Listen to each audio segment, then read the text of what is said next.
BNP স্থায়ী কমিটির সদস্য আমির খসরু মাহমুদ চৌধুরী বলেছেন, দেশে আগামী দিনের রাজনীতি হবে স্বচ্ছ। সেই রাজনীতি হবে কেবল মানুষের জন্য। সকালে নোয়াখালীর বেগমগঞ্জ চৌরাস্তার টেকনিক্যাল হাই স্কুল সদর ও মীর ওয়ারিশপুরে এলাকায় বন্যার্তদের মাঝে ত্রাণ বিতরণকালে তিনি এসব কথা বলেন। এ সময় উপস্থিত ছিলেন দলের ভাইস চেয়ারম্যান বরকতুল্লাহ বুলু ও বিএনপি চট্টগ্রাম বিভাগীয় সাংগঠনিক সম্পাদক মাহবুবুর রহমান শামীম।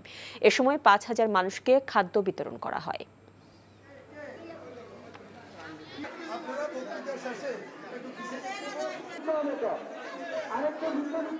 বাংলাদেশের মানুষের মনোজগতে বড় ধরনের পরিবর্তন হয়ে গেছে। বাংলাদেশের আগামী দিনের রাজনীতি হবে সম্পূর্ণ স্বচ্ছ রাজনীতি, মানুষের জন্য রাজনীতি।